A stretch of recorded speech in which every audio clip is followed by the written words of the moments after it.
Saúde a todos com a paz do Senhor, Fábio EBD de volta com as lições Betel Dominical, Sala dos Adultos, a lição de número 2. Esta lição será ministrada no dia 12 de janeiro de 2025 e traz por tema em permanente vigilância, o chamado à santidade e a preparação. Faz parte do tema geral deste trimestre, o movimento pentecostal, a chama do Espírito, que continua a incendiar o mundo. Esta é a nossa oração. O texto áureo se encontra na carta que Paulo escreveu aos Romanos, capítulo 13, versículo de número 11, que diz: "E isto digo, conhecendo o tempo, que já é hora de despertarmos do sono, porque a nossa salvação está agora mais perto de nós do que quando aceitamos a fé." A verdade aplicada às experiências e os avivamentos do passado não nos dispensam de viver em constante vigilância e oração. Os objetivos desta lição: reconhecer as características do esfriamento espiritual. 2. Ressaltar os riscos do esfriamento espiritual para os cristãos. E 3. Refletir a necessidade do retorno ao primeiro amor. Bem? Motivo de oração: orarmos para que a igreja permaneça vigilante e avivada até a volta de Cristo. O esboço da lição: primeira introdução. O primeiro tópico, as igrejas na Ásia, que serão duas igrejas, duas cartas a duas igrejas que serão citadas. O movimento montanista é o tópico de número 2. Nós vamos falar um pouco sobre este movimento, suas características, sua ideia. E há uma pergunta: os fins justificam os meios? Enquanto eu estava dando uma olhada na lição, eu estava pensando nisto. Nós vamos ver que, aparentemente, algumas coisas eram boas, porém, o seu desenrolar, o seu desenvolver não foi tão propício assim. Há exageros, foi cometido exageros, e esses exageros fizeram com que a igreja, vamos dizer assim, reagisse a este movimento. E terceiro, lições e alertas dos primeiros séculos e a conclusão. Tá bem? Então, eu separei algumas coisas aqui na lousa, que nós vamos nos deter um pouco mais. Tá bem? Nós vemos aqui por que a vigilância. É um chamado para a santidade e também um chamado para a preparação. Quando nós falamos de santidade, nós estamos falando de nos colocarmos em condição ou em condições de sermos usados por Deus. Obviamente, Deus não habita em templo sujo, não trabalha com crente que não santifica a vida, que não prepara. E a santidade e a preparação é nós nos colocarmos à disposição de Deus para sermos usados por Ele. Tá bem? E nesta preparação, obviamente, a santificação ela é primordial. E eu me lembro de uma palavra do Antigo Testamento: disse: santificai-vos hoje, porque amanhã farei maravilhas em vosso meio. Deus não trabalha se nós não estivermos em santidade de vida, santificando a vida e nos dispondo em santificação para Deus. Então, a vigilância é para estes termos, tanto para a santidade quanto para uma preparação. E por que nós precisamos, na verdade, aplicado, eu separei aqui, que nós precisamos viver em constante, coloquei 2 pontos, porque nós vamos desenvolver alguns pensamentos. Então, veja bem, o escritor, o bispo Eudes, ele nos chama a atenção de que tudo que foi feito no passado não deve nos trazer uma falsa, agora grifo meu, uma falsa segurança de que nós não precisamos nos manter ou permanecer em vigilância. Nós não podemos. Por quê? Os avivamentos do passado não nos dispensam de viver em constante vigilância e oração. Por que nós precisamos vivermos em constante oração? Tem até um hino da harpa que diz: em constante oração. Veio no meu coração a presença de Deus derramar, na presença de Deus derramar. Por que nós precisamos viver? Por que o escritor ele se preocupou em nos trazer a memória de que situações ou coisas que nós fizemos no passado não pode. Por que eu disse de uma falsa segurança? Esse aqui já é um grifo meu. Por que a falsa segurança? Porque nós temos a tendência de nos agarrar ao passado. Né? Veja que Paulo ele vai ensinar dizendo assim, deixando para trás as coisas que ficam, prossigamos para o alvo, para o prêmio da soberana vocação de Cristo. Então veja, Paulo ele nos alerta que aquilo que nós fizemos, e nós somos saudosistas, nós temos o costume de ficar sempre remoendo o passado, porque antigamente eu fiz isso, porque antigamente eu fiz aquilo, porque antigamente eu era assim, eu era assado. Veja, e isto faz com que muitos cristãos eles percam aquela visão de continuidade, de prosseguimento, de ir à frente, de realizar novas coisas. E também tem uma tendência de nos prender ao passado e estagnar toda a nossa vida. Então nós precisamos tomar cuidado, porque o escritor ele nos traz aqui também na introdução, veja, já nos objetivos da lição, quais são as características do esfriamento espiritual, nós vamos ver. E os riscos, ressaltar é fazer saltar um pouco mais a nossa vista, o nosso pensamento, aquilo que acontece com a questão do esfriamento espiritual para os cristãos. E a necessidade, qual é o remédio contra o esfriamento? Aqui nós vamos ver na carta aos Efésios, melhor dizendo, lá no Apocalipse, quando João escreve a Éfeso, a igreja de Éfeso, não a carta aos Efésios, mas a igreja de Éfeso, ele vai chamar a atenção num ponto. É uma igreja que não sofre grandes reprimendas, mas é lembrado de algo, ele é ressaltado que ele precisa voltar a um determinado estado ou estágio no seu princípio de caminhada, no princípio da sua caminhada com Cristo. E é isso que nós veremos. Não é bem? Então, quando nós vemos na introdução, algumas igrejas locais na introdução, ele vai dizer que já apresentavam, isso no primeiro século, já apresentavam sinais de esfriamento. Veja que este esfriamento, nós estávamos falando da lição bíblica da CPAD, a lição de número 2 também, se você quiser dar uma olhada, sobre esta questão da velocidade em que o cristão, que as igrejas, lá mais propriamente dito, falando aos Gálatas, a questão da velocidade, da rapidez, né? Aquilo que deixou o apóstolo meio tonto, meio desequilibrado na questão de se assustar, de se espantar com a velocidade com que os Gálatas eles se desviaram do evangelho verdadeiro para viver um evangelho de apostasia. Quando nós olhamos para esta situação, nós vamos ver que a realidade é quase a mesma. Né?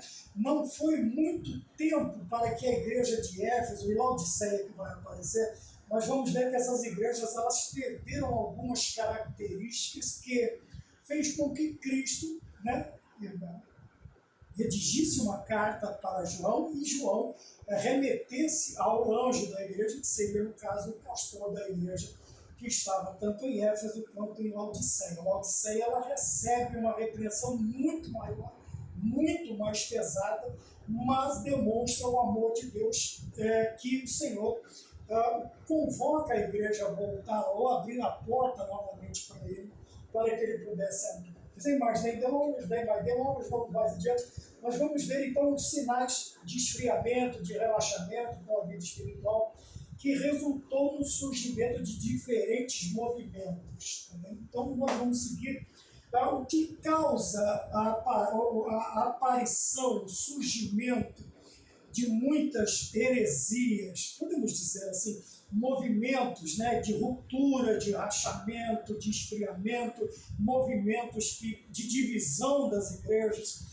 Tudo porque nós, infelizmente, não vivemos em constante. Primeiro, tanto vigilância como oração. Por que nós precisamos viver em constante vigilância? Quando nós vigiamos, Nós sabemos que a ideia de vigiar é tomar cuidado para que nada do externo adentre, ou, sei lá, derrube, ou pule muros. Quer dizer, quando nós vemos torres de vigia, nós temos a ideia de pessoas que estão ali alertas noite e dia para que nenhum tipo de invasão aconteça, ocorra e traga prejuízos para aquilo que ele está guardando, né? Seja algo grande, seja algo pequeno. Quando nós falamos de vigiar, ou de viver em constante vigilância e oração, é porque nós precisamos disso, né? A vigilância faz com que nós nos mantenhamos acordados, né? Vamos usar ali metaforicamente, acordados, e a oração nos mantém vivos, tá bem? Porque não adianta estar, né, vamos dizer, estar num posto, estar morto, ou estar dormindo.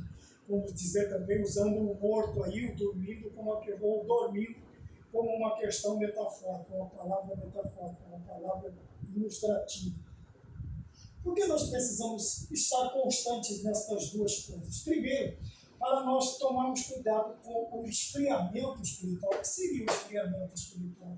Quando nós falamos da igreja de Éfeso, né, quando lá no Apocalipse, ela é exaltada nos primeiros versículos, porém, quando chega num determinado ponto, o Senhor chama a atenção. Veja que no primeiro momento da sua conversão, o Senhor lembra a igreja de Éfeso que ela tinha uma característica muito boa.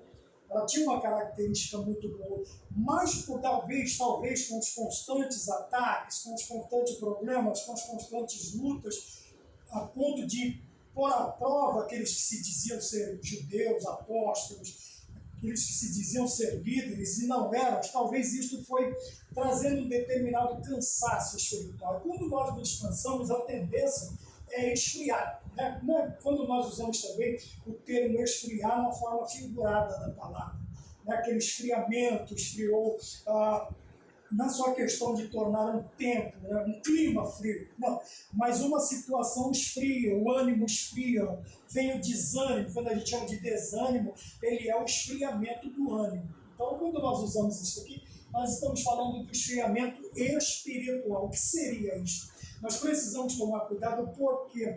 Porque quando nós deixamos a temperatura da nossa espiritualidade baixar, a tendência é que nós vamos cair numa espiral, como se fosse um avião caindo em parafuso. Ele vai caindo numa espiral, ele vai descendo, e ali, quando ele entra nesse tipo de queda, vai ser muito difícil para os pilotos trazerem de volta o voo normal, ou normalizar aquele tipo de situação. Muito difícil. E quando nós vemos isto, né, quando nós começamos a descer no esfriamento espiritual, qual é o segundo passo do esfriamento espiritual? É o relaxamento no cuidado. Relaxamento no cuidado do quê? Nós estamos falando constantemente na questão da fé que uma vez foi dada aos santos, do cuidado das ovelhas, do cuidado do rebanho, do cuidado da igreja, do Senhor, até do cuidado de nós mesmos, porque Paulo vai chamar a atenção a Timóteo, ele diz assim, cuida de ti mesmo, da sã doutrina. Então, quando nós começamos a esfriar, o segundo, vamos dizer assim, que nós vamos descendo numa espiral, numa queda, e caímos. Nós sabemos que o relaxamento, o Senhor usa Jeremias para chamar a atenção também dos crentes, e diz aqui, maldito aquele que faz a obra do Senhor relaxadamente. Relaxadamente. Quando nós caímos no relaxamento, nós começamos com aqueles cuidados que o Senhor Deus passou para nós começamos a relaxar. E veja que ele diz, maldito aquele que faz a obra do Senhor relaxadamente. O que é uma pessoa relaxada? É uma pessoa desleixada, é uma pessoa descuidada, é uma pessoa que já não liga mais para nenhum tipo de coisa. Quer dizer, ele deixa, vamos dizer assim, a situação correr do jeito que dá. Se a água for para baixo, amém. Se for para cima, amém. Não tem problema. Para ele, tanto faz como tanto fez. E nós vamos ver um pouco mais à frente essa situação. Então veja, Jeremias ele nos chama a atenção dizendo assim, maldito que faz a obra do Senhor relaxadamente é aquele que esconde a sua espada do céu. Veja que a questão ela é tão séria quando nós vemos essa questão do esfriamento e do relaxamento, que nós vemos uma palavra até difícil de dizer, né? Quando nós vemos esta palavra, nós ficamos preocupados, temerosos. Alguns têm até medo de falar esta palavra. Então veja bem, por que precisamos viver em constante oração e vigilância? Para que este problema não venha a acontecer. Veja, o esfriamento, o relaxamento. Com este relaxamento no cuidado, o que acontece? Nós passamos a ser tolerantes ou a tolerar as heresias. Né? E veja aqui que a questão é que quando nós vivemos em constante oração, vigilância e oração, nós nos tornamos intolerantes à heresia. O que são as heresias? São aquilo que vem para atrapalhar, para confundir, para corromper, para destruir, para desviar, para apostatar, para separar. Quer dizer, nós podemos usar N termos aí na questão quando nós nos tornamos tolerantes, né, com a questão da heresia. E o que são heresias? Nós falamos sobre isso nesses dias numa das aulas aqui, que a heresia é aquilo que vem para destruir o quê? A doutrina. Ou pelo menos distorcê-la, né? Distorcer. Veja que quando o diabo ele vai falar com Eva, ele diz para ela assim, não é assim. Quer dizer, ele distorce a doutrina, ele vai trazer uma heresia, dizendo à mulher que eles seriam iguais a Deus. E, infelizmente, não foi isso que aconteceu. Veja que quando nós não vivemos em constante vigilância e oração, nós nos tornamos tolerantes às heresias. Sabe o que é isso? Nós começamos a ver os falsos ensinos até sendo pregados nos nossos púlpitos, e nós nem nos precavemos, quer dizer, né? Nem vigiamos e nem chamamos a atenção. Tá? Às vezes nós nos tornamos intolerantes nesta questão, ou tolerantes nesta questão, quando nós permitimos que lobos, né? É uma figura bastante usada, que os lobos passem a conviver muito próximo das ovelhas. Tá bem? E em púlpitos, e classes de escola dominical, e uma infinidade de lugares que eles não deveriam estar, eles passam a ocupar esses espaços. Por quê? Nós nos tornamos tolerantes. Mas o viver em constante oração, bem, o ponto de número 1 diz que algumas igrejas apresentavam desvios doutrinários. Quer dizer, é quando nós começamos a permitir heresias. E às vezes nós até achamos bonito, porque chama a atenção. Né? Nós ficamos preocupados porque aquele culto tradicional de doutrina, aquele culto de domingo, aquela liturgia maravilhosa que nós temos, nós ficamos preocupados de não atrair. Nós temos que nos lembrar sempre que quem atrai o novo convertido é o Espírito Santo de Deus, não somos nós e nem as nossas liturgias, tá bom? Não serão as nossas prédicas, não serão os nossos louvores, não serão nada disso. Se nós simplesmente deixarmos que o Espírito Santo ele não participe das nossas, vamos dizer, dos nossos cultos, não haverá nenhuma eficácia, nenhum propósito de ser. Por quê? Passarão a ser apenas palavras persuasivas de homens. Tá bem? Então nós precisamos tomar cuidado. E nós começamos a tolerar certas coisas porque chama a atenção. Quer dizer, vai ter visitante, vai ter não sei o quê, as pessoas vêm atrás de heresias. Mas há um problema, que a heresia não converte, ela distorce, tá bom? Ela quebra, ela anula, e aquela pessoa ela nunca chegará ao conhecimento total da graça salvífica de Cristo Jesus, porque a vida dele estará baseada numa heresia. Nós precisamos tomar cuidado. Tá? E quando nós vivemos em constante vigilância em relação, nós nos tornamos também intolerantes. Eu sei que essa palavra intolerante assusta as pessoas, a modernidade, né? Mas nos tornamos intolerantes à heresia. Sabe o que é isso? Nós vamos combatê-las, tá? Seja elas de qualquer forma que elas se apresentarem dentro das igrejas, ou onde estamos, ou onde vivemos, dentro das nossas casas, nós seremos intolerantes. Tá? Outro ponto também da questão de viver em constante oração e vigilância é a questão do esfriamento. Né? Esfriamento de quê? Agora o esfriamento do amor. Tá? Que é a questão, vou passar o carro na frente dos bois, que é a questão que nós vamos falar da igreja de Éfeso. né, da igreja de Éfeso. Eles tinham todas as boas características, eles enfrentavam as heresias, eles enfrentavam os hereges, porém, chegou num determinado ponto que eles esqueceram do primeiro amor. E o Senhor chamou a atenção da igreja, dizendo que eles precisavam voltar aonde eles caíram e reiniciar-se. Nós temos a tendência, muitas vezes, de pensar assim, quer dizer, eu vou começar daqui da onde eu estou. Não, veja que o Senhor fala para ele, olha, volta até onde você caiu e você restaura, você recomeça a trabalhar daquele ponto que você perdeu. Então, o esfriamento do amor é uma das características também do esfriamento espiritual. Quando nós deixamos de viver em constante oração e vigilância, tá bem? E nós vemos que a igreja de Éfeso, ela perdeu esta característica, né? Éfeso, ela perdeu esta característica. Talvez nós poderíamos usar N desculpas na questão de nós esfriarmos em determinadas áreas da nossa vida, mas essas desculpas, elas não têm validade, não? Essas nossas justificativas, elas não têm razão de ser. Então nós precisamos tomar cuidado e viver em constante vigilância e oração. Tá bem? Como nós estamos falando aqui, nós já estamos na igreja de Éfeso, tá bem? Então era uma igreja que refutava os hereges, as heresias, tá bem? Mas não relaxou no cuidado da doutrina, mas relaxou no esfriamento do amor. Veja que esse amor, nós temos falado constantemente da questão do amor, tanto no vertical quanto na horizontal. Quer dizer, o amor a Deus e o amor ao nosso próximo. Falamos nos 10 mandamentos da lição passada, né, que nos foi escrita pelo bispo Samuel Ferreira. Então nós vamos nos lembrar bastante também dos mandamentos, né, daquilo que o Senhor Deus deixou para diretriz para o nosso prosseguimento aqui na face da terra.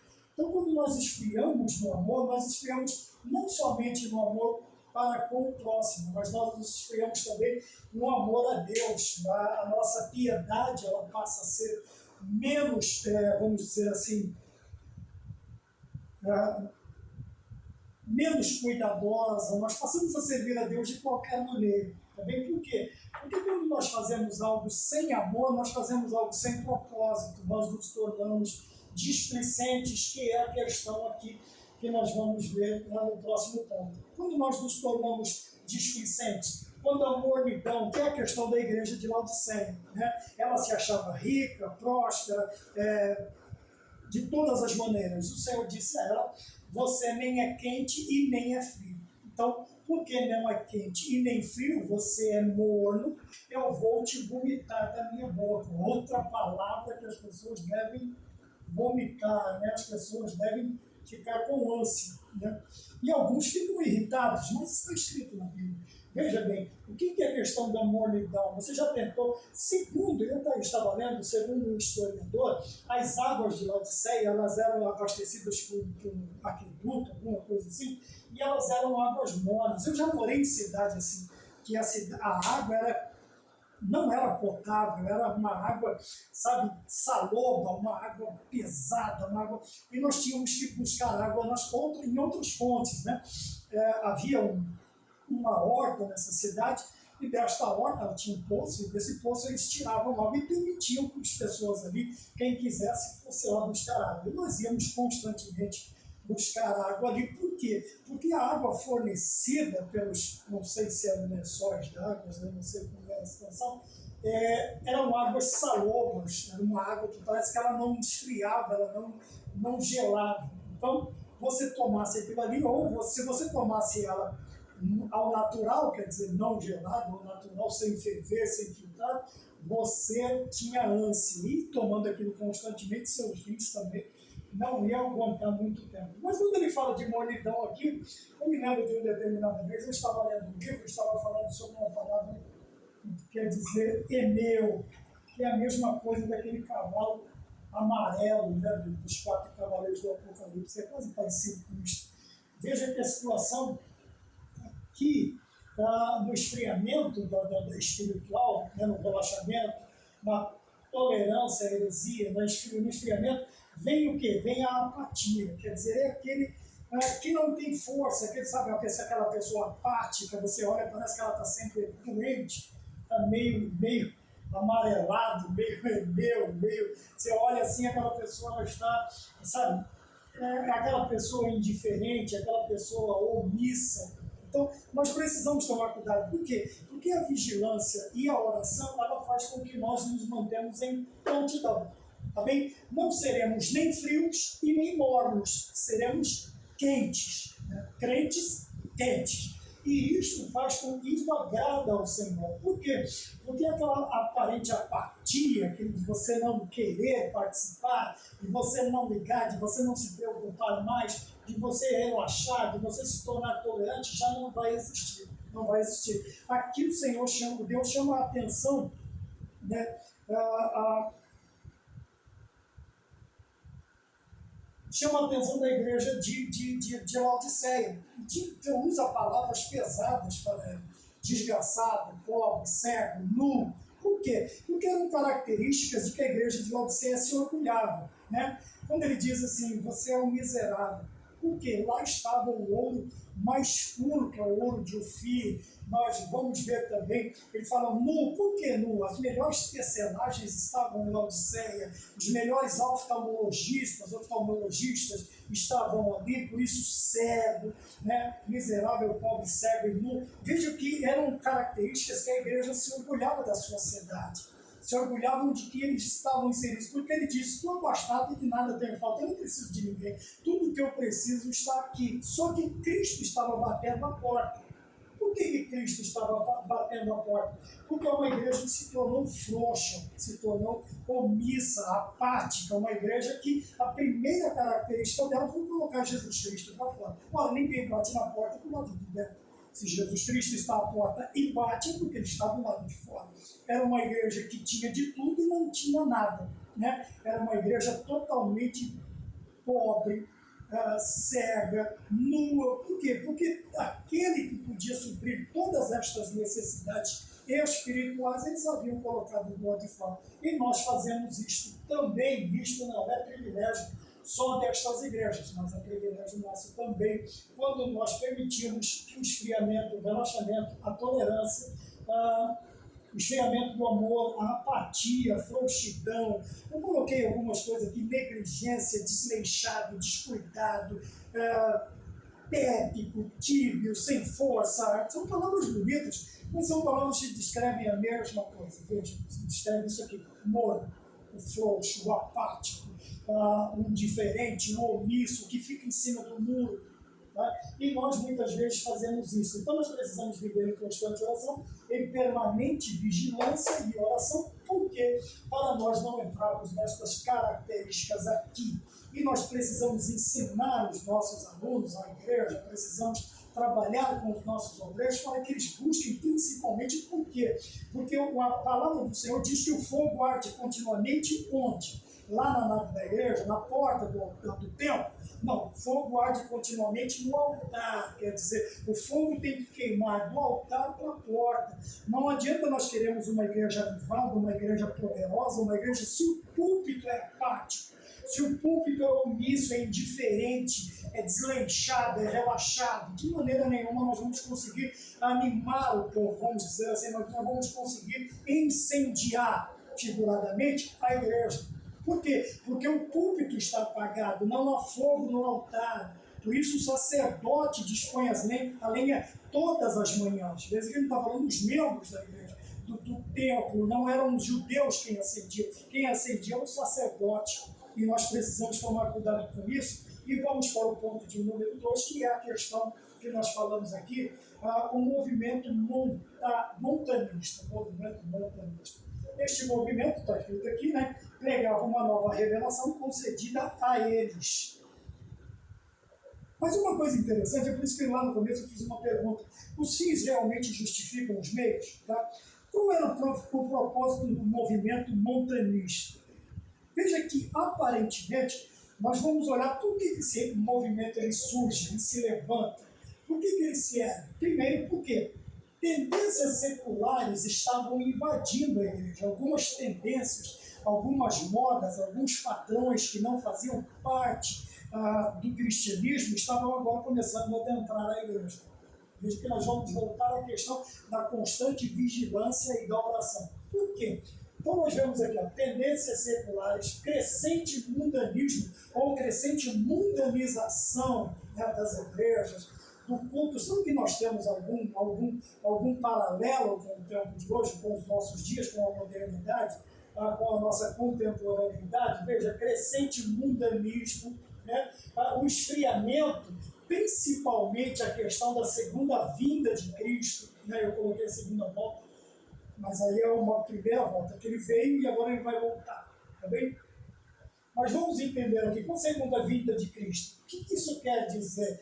Veja que nos primeiros meses, nos primeiros anos, vamos dizer assim, como nós olhamos em Atos capítulo 2, nós vamos ver que a igreja vivia em constante comunhão. E aqueles que tinham posses, eles vendiam e eles repartiam entre si.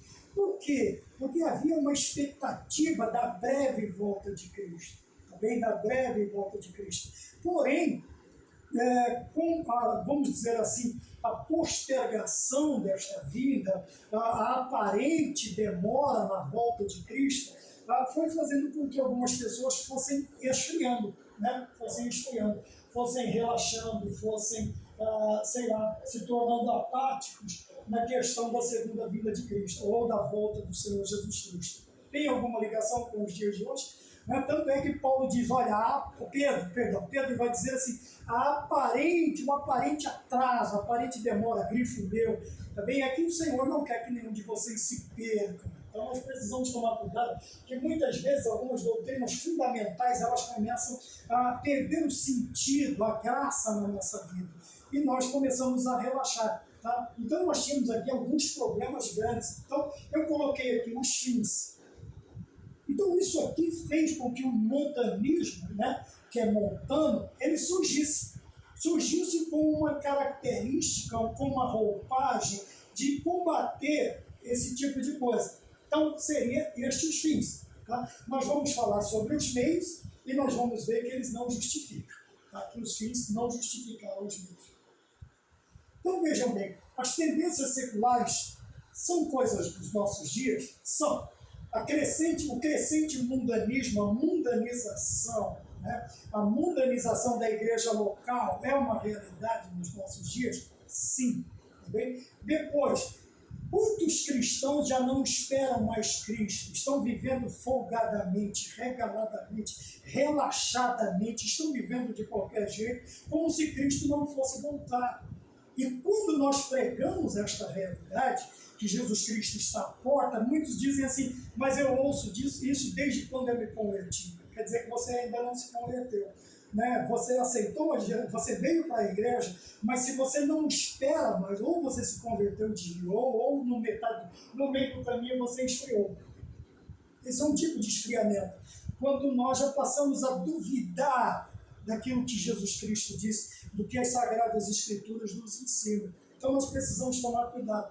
Então veja, esta era a característica da igreja dos primeiros séculos. Tá? Essas tendências, esse crescimento, esse esfriamento, foi fazendo com que movimentos começassem a surgir no meio da igreja. Tá bom? Lá nós falamos sobre os judaizantes. Tá bem? E Paulo, na lição bíblica da CPD, nós falamos sobre os judaizantes. E aqui nós estamos falando sobre montano. Esse cara simplesmente ele apareceu, mas ele não vem sozinho. Veja, o que acontece? Onde estão aqui, como disse na lição, o movimento montanista, o propósito do movimento, nós acabamos de falar, e agora nós vamos falar do ponto 2.2, os excessos desse cidadão e daqueles que estavam junto com ele. Né? Primeira coisa, ele se coloca como um paracleto, e nós sabemos que paracleto é como o Senhor Jesus Cristo disse, não vos deixarei órfão, mas vos enviarei outro ajudador. Tá bem? É esta palavra aqui, paracleto. Tá bem? Da onde também vem advogado, da onde vem também ajudador, aquele que está do nosso lado. Então nós temos a doutrina da paracletologia, ou paraclito, alguns falam paraclito, paracleto. Veja, ele se coloca numa situação de que ele é um favorecido porque o Espírito Santo está falando através dele. Mas o paracleto é o Espírito Santo. Bem, é o Espírito Santo. De onde vem essa palavra de ajudador, de auxiliador, aquele que está do lado. Bem? Então, esta começa os exageros por aqui. As declarações proféticas, veja que ele equiparava e às vezes colocava até mais acima. Nós vemos muitas religiões hoje que eles colocam declarações proféticas acima ou igual às Sagradas Escrituras, e isto é um perigo gigantesco. Nós precisamos tomar cuidado. Aí você fala assim, mas irmão Maurício, você não acredita em profeta? A missão está falando contra os profetas? Veja, não é isso. Quem eram as vozes proféticas? De quem eram as declarações proféticas para Montano? Veja, ele tinha duas profetisas que o auxiliavam. Uma chamava Maximília e a outra chamava Priscila ou Prisca. Essas duas mulheres, elas profetizavam, obviamente, trazendo uma corroboração, uma colaboração, uma certa justificação àquilo que Montano fazia. Então eram estas palavras proféticas que ele igualava às Escrituras. Tanto ele como o Paracleto e suas duas profetisas, tá bem? Ele igualou e colocou aí como se tivesse o mesmo peso das Sagradas Escrituras. Ora, nós temos uma religião que tem uma mulher que ou ela está equiparada às Escrituras e seus escritos, ou ela está acima, porque os seus devotos, os seus seguidores, eles estimam mais os seus escritos do que as Sagradas Escrituras propriamente dito. Nós temos aí um grande expositor deles, que muita gente acha bonito e interessante, como arqueólogo é muito bom, mas como pregador de verdade do Evangelho, não serve. Fique bravo se você não gostar, o problema é seu, tá bom? Mas não serve. Não serve porque as suas doutrinas não estão baseadas nas Sagradas Escrituras. Então veja, aqui ele tinha um outro exagero, ele colocava aqui as palavras proféticas, tá bom? Não confunda com os profetas da Bíblia, não confunda com as profecias da Bíblia. Ele coloca as palavras, tanto ele, Montano, quanto Maximília e Priscila, ou Prisca, você vai achar a história aí, igualando-se, os três se igualando às Sagradas Escrituras. E isso é heresia, tá bom? E ele achava ruim, ele se colocava, ele se opõe a qualquer restrições às manifestações do Espírito Santo. Veja, o que ele chamava qualquer manifestação? Nós vemos hoje, infelizmente nós temos isso nos dias de hoje, coisas esdrúxulas, doutrinas, totalmente desquitada das Sagradas Escrituras, e tudo diz que é a manifestação do Espírito Santo, que é Deus usando, que é uma nova revelação. Não existe nova revelação, tá bom? O canon já foi fechado, tá bem? Tudo que nos foi revelado, agora não lembro se o chapéuzinho está aqui ou lá. Canon, veja, a vara de medir, tá bem? A questão de ser espúrio ou não já foi fechado. Então, qualquer tipo de tentativa de trazer novas revelações, novos paradigmas, não passam de heresias. Tá bem? Então, nós precisamos tomar cuidado. Veja que, para ele, se você é aquela pessoa assim, não, está resistindo a Deus, não quer deixar a igreja, não tem nada a ver. Não tem nada a ver. Nós sabemos o que é manifestação, nós sabemos o que é quando é Deus, nós precisamos ter o dom de discernir espíritos, quando é Deus, quando é o homem, quando é o diabo.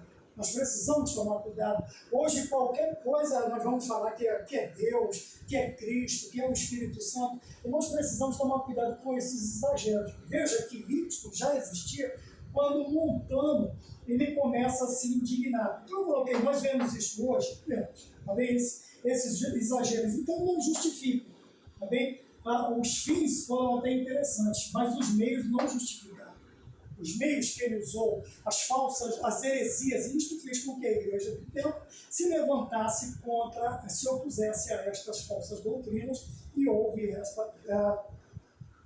vamos dizer assim, este conclave, este entendimento, e eles foram excluídos. É uma tendência de tudo que acontecia antigamente se ligar, eles tentam ligar ao movimento pentecostal, mas não tem nada a ver. Tá bom? Fiquem tranquilos, nós pentecostais estamos muito bem baseados nas Escrituras e apoiados no Pentecoste. Tá bom? Fiquem tranquilos. Então nós vemos aqui o problema. Veja que quando nós relaxamos no cuidado, as tendências seculares começam, o crescente mundanismo, o esfriamento, principalmente na volta de Cristo, e isso aqui faz com que hereges se levantam. Eles se levantam até à primeira vista, até com uma aparência de piedade, mas depois, no decorrer, eles vão passando os pés pelas mãos, porque primeiro não tem base nenhuma, nem das Sagradas Escrituras, e nem tem conhecimento na questão de que eles mesmos querem viver. Tá bem? E acaba virando um angu de caroço, os exageros aparecem, é o que nós vemos aí. Tivemos aí um grande expositor desse tipo de movimento, pedindo desculpas esse tempo passado, não sei se voltou a cometer os mesmos erros. Então nós precisamos tomar cuidado, porque quando nós baixamos as guardas, o que acontece? Tendências seculares, mundanismo, esfriamento, eles vão entrando. E isto suscita a ira, porque nós não podemos desligar a questão também emocional do homem. Isso aqui mexe com o brilho de algumas pessoas. E eles são levados pela emoção, pelo sentimento de aquela santidade exacerbada que não contém nas Escrituras.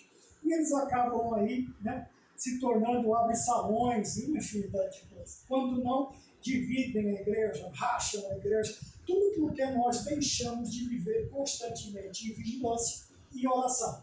Isso aqui, nós somos as cercas, eu já disse isso, nós somos a última barreira, vamos assim dizer. Caiu a classe sacerdotal, as ovelhas, a cerca caiu, as ovelhas vão ficar expostas para os lobos. Tá bom? Então nós temos aí Montano, Maximila e Priscila. Eram suas profetisas. Então, estas declarações, e ele como paracleto. Tá bom? Tertuliano foi também um dos seus alunos. Tertuliano, que nós conhecemos a história, também foi um dos seus alunos e, consequentemente, expositor da mesma ideia. Tá bem? Vamos para o ponto de número 3 e último, né? Lições e alertas dos primeiros séculos. Só tem uma maneira de nós conseguirmos viver aquém deste tipo de coisa, que é seguindo sempre no poder do Espírito Santo e no direcionamento, ou sendo direcionados pela palavra de Deus. Não existe uma outra forma, nós precisamos urgentemente deste avivamento, mas um avivamento que nós vamos permitir que o Espírito Santo nos conduza e também busquemos direção através da palavra de Deus. Porque o que tem de crente independente nos dias de hoje está difícil. Tá bom? Eu não estou falando estou falando independente de Deus, se tornou independente de Deus, do Espírito Santo e da palavra. Então ele vai vivendo aí a seu bel prazer. E isto é um perigo muito grande na vida de um cristão. Então quais são? A primeira lição que nós temos: precisa evitar o comodismo, né? Paulo vai nos ensinar sobre isso, que nós não devemos nos acomodar, nos conformar, que nós não devemos relaxar. Né? O relaxamento também, no cuidado, é reflexo do comodismo. Né? Nós nos acomodamos à situação. Veja que Paulo diz que eu não posso me conformar. Bem, que eu não posso me conformar. Tem alguns que dizem, não, mas isso tem que acontecer, é mistério que aconteça, e deixa o pau quebrar. Isso não passa também de indiferença, omissão, apatia, tudo ligado ao comodismo. Nós devemos evitar o esfriamento e a indiferença que nós já falamos no início. Então, outra coisa que nós precisamos evitar também é um tipo de cristianismo falso, uma espiritualidade falsa, que aqui na lição é chamado de formalismo vazio, sabe? É aquele crente que ele está acostumado, né? O que é isso aqui? É costume, então eu faço isso por costume. Não, nós não podemos nos acostumar. Veja que Davi, mesmo sendo chamado para o culto, ele diz, me alegrei. Houve uma manifestação de alegria de Davi. Tá? Ele poderia estar cansado, ele poderia ter dispensado muitos documentos naquele dia, ele poderia ter feito muita coisa, mas quando alguém disse para ele, vamos